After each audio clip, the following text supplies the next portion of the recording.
जय श्री कृष्णा। नंदनंदन भगवान श्याम सुंदर की जय हो। आज हम प्रथम स्कंद के तीसरे अध्याय का वांचन करेंगे। अगर आप मेरे साथ में प्रेयर पाना चाहते हो तो कमेंट में जय श्री कृष्णा लिख दीजिए, और जिनके लिए प्रेयर करवाना चाहते हो और स्वयं के लिए प्रेयर करवाना चाहते हो तो स्वयं अपना नाम लिख दीजिए, आपके लिए प्रेयर कर दी जाएगी, है ना।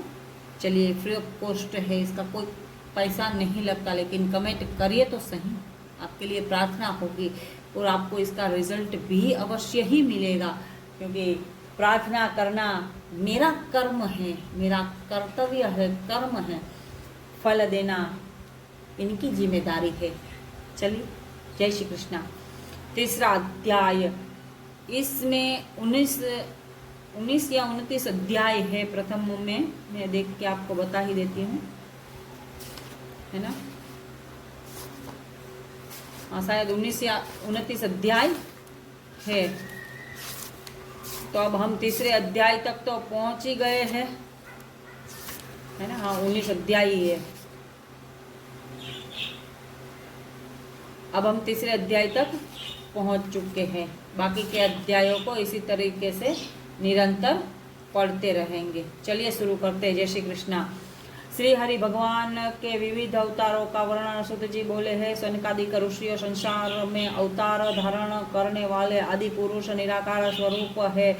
उन परब्रह्म परमात्मा के रचित अवतारों का वर्णन आप लोग ध्यान से सुनिए। श्री हरि का प्रथम अवतार तो कौमार स्वर्ग का आश्रय लेकर सनक सनंदन सनातन और सनत कुमार जी के रूप में हुआ, जिसमें उन्होंने सदा ब्रह्मचर्य का पालन किया और वे सदा 5 वर्ष के ही बने रहे। दूसरा अवतार वराह अवतार हुआ, जिसमें जल में डूबी हुई पृथ्वी का उद्धार करके उसे पाताल से निकाल कर लाए। तीसरा अवतार यज्ञ रूप पुरुष का रूप धारण करके श्री नारायण जी ने राजाओं का यज्ञ करने की विधि बतलाई। चौथा अवतार हयग्रीव का था, जिसमें पूरा शरीर तो मनुष्य का था किंतु मुंह घोड़े के समान था। उस अवतार में श्री नारायण जी ने ब्रह्मा जी को वेदों का पाठ पढ़ाया। पांचवा अवतार नर नारायण के रूप में हुआ, उसमें उन्होंने सांसारिक प्राणियों को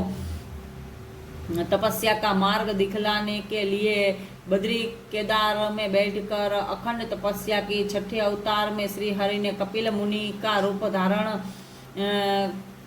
कर अपनी माता को सांख्य योग का ज्ञान उपदेश दिया। सातवें में अत्रि मुनि के यहाँ पर दत्तात्रेय का अवतार धारण किया। राजा अलर्क एवं भक्त प्रहलाद को वेदों की शिक्षा दी। 8वां अवतार ऋषभ देव के रूप में इंद्र की पुत्री चित्र देवी के गर्भ से हुआ। उनमें उन्होंने जड़ चर्चा का मार्ग बताया तथा उन अवतारी के पुत्र जयदेव ने संसार में जैन धर्म की रचना की। 9वां अवतार पृथु के रूप में राजा वेणु का शरीर मंथन करने से हुआ, जिसमें उन्होंने गौर रूपधारी पृथ्वी को दूहकर उसमें छिपे हुए अन्नादिक वनस्पतियों को निकाला। 10वां अवतार मत्स्य अवतार लेकर श्री हरि ने राजा सत्यव्रत को सप्तर्षियों सहित ज्ञान का उपदेश दिया तथा उसे अपनी माया दिखलाई।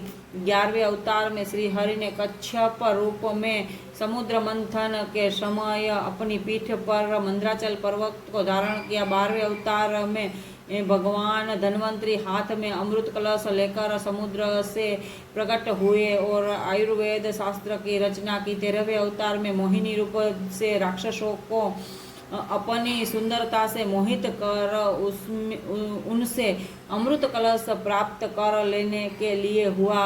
उस अवतार में श्री हरि ने देवताओं को अमृत पिलाया। 14वां नरसिंह अवतार हुआ, उसमें हिरण्यकश्यप को मार अपने भक्त प्रहलाद की रक्षा की। 15वें वामन अवतार में राजा बलि से 3 पग पृथ्वी मांग कर उसके सत्य की परीक्षा ली। 16वें हंसा अवतार में सनत कुमार जी आदि को ज्ञान तथा उपदेश दिया। 17वां अवतार नारद अवतार धारण कर पंचराज वेद की रचना की। इसके समस्त वैष्णव धर्म का वर्णन है। 18वां हरि अवतार लेकर गजेंद्र को ग्रह के फंदे से छुड़ाया। 19वां परशुराम अवतार हुआ। 20वां राम अवतार लेकर समुद्र का अहंकार नष्ट करके रावण को कुटुंब सहित मारा। 21वां अवतार वेद व्यास रूप में लेकर के सब वेदों को अलग अलग बनाकर 18 पुराणों का वर्णन किया। 22वां कृष्ण अवतार धारण कर अधर्मी राजाओं को मारकर पृथ्वी का भार उतारा। 21वां बुद्ध अवतार हुआ। यह अवतार इसलिए हुआ कि जब दैत्यों ने अपने पुरोहित शुक्राचार्य से यह कहा कि देवता गण की ही इंद्रासन के अधिकारी होते हैं, इसलिए क्या करना चाहिए। इस पर शुक्राचार्य ने उन्हें सलाह दी कि देवताओं का आधिपत्य यज्ञ करने के कारण अविचल है, अतः तुम लोग भी यज्ञ करो। शुक्राचार्य की यह सलाह मानकर समस्त राक्षसों ने देवलोक का राज्य पाने की कामना से यज्ञ करना आरंभ कर दिया।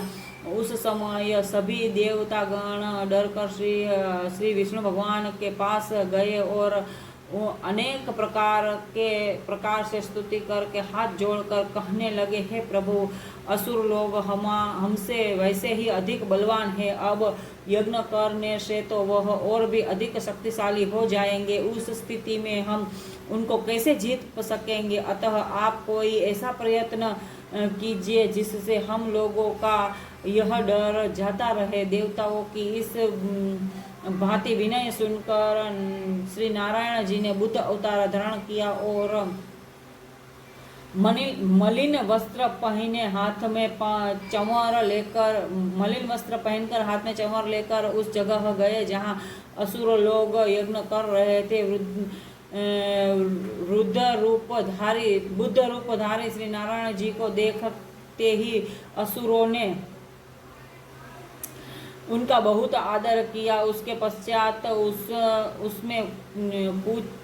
उसने उससे पूछा, आपके हाथ में यह क्या है। बुद्ध भगवान बोले, यह चंवर है। मनुष्य जिस स्थान पर बैठता है वहां पर अनेक छोटे मोटे जीव कीटाणु दबकर मर जाते हैं, इसीलिए उस जगह को झाड़कर बैठना चाहिए। इसीलिए हम अपने हाथ में यह चंवर रखते हैं कि अगर कहीं बैठे तो पहले उस जगह को इससे झाड़ ले। यह सुनकर असुरों ने उनसे दूसरा प्रश्न किया, आपके वस्त्र मेले क्यों हैं। बुद्ध भगवान ने उत्तर दिया, वस्त्र धोते समय भी बहुत से जीवों की हत्या हो जाती है जो कि वस्त्रों में रहते हैं।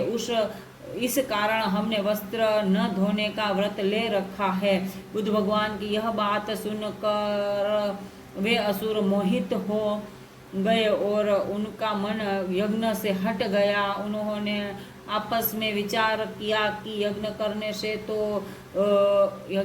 से तो जीवों की हत्या होगी। उस स्थिति में हमें निष्फल हो जाएगा, हमारा यज्ञ करना निष्फल हो जाएगा और हमें बहुत पाप लगेगा, इसीलिए यह यज्ञ करना उचित नहीं। यह विचार कर असुरों ने यज्ञ करना बंद कर दिया। उसका फल यह हुआ कि उनका धर्म बल जाता रहा और देवता अधिक शक्तिशाली हो गए। श्री सूत जी ने कहा, है ऋषियों, कलयुग के अंत में नारायण जी का 24वां अवतार कल्कि नाम से होगा। उस समय वे धर्म की वृद्धि कर मलेच्छ एवं अधर्मियों का नाश करेंगे। उन 24 अवतारों में श्री कृष्ण अवतार 1600 कलाओं से परिपूर्ण है। अन्य शेष अवतारों में लीलामय प्रभु अपने कुछ अंशों से ही अवतरित हुए हैं। संसार में जितने भी जीवधारी और जड़ चैतन्य हैं उन सब में उन्हीं पर ब्रह्म प्रभु का प्रकाश समझना चाहिए, क्योंकि वे सभी श्री नारायण जी के अंश से पैदा हुए हैं। इस प्रकार उनकी नारायण जी के अवतारों की कोई गिनती नहीं है। वे अपनी माया से इस समस्त संसार को रचते हैं, किंतु आप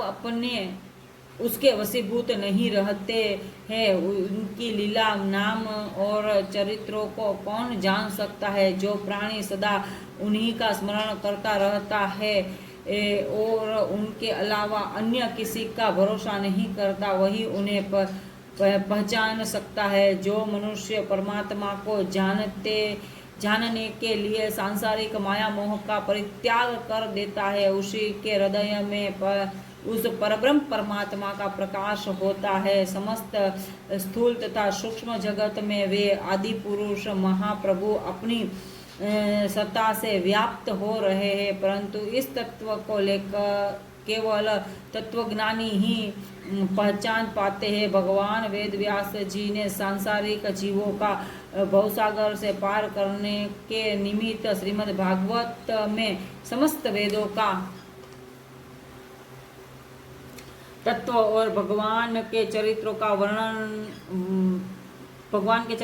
का संपूर्ण रहस्य दिया है। जिस समय आनंद कंद भगवान श्री कृष्ण चंद्र जी द्वारिका से अपने परम धाम को पधारे थे, उस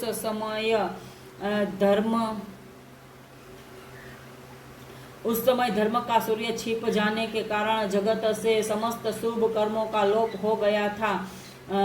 उस समय वेद व्यास जी ने इस श्रीमद् भागवत की रचना कर पुनः संसार में धर्म रूपी सूर्य का प्रकाश दिया था। हे ऋषियों, जिस समय वेद व्यास जी ने यह कथा श्री सुखदेव जी को पढ़ाई थी, उस समय में भी वहीं उपस्थित था। गुरु जी की कृपा से यह कथा मुझे याद हो गई। अब वही कथा मैं आप लोगों को सुनाता हूँ। जय श्री कृष्ण। बोलिए नंदन नंदन भगवान श्याम सुंदर की जय हो।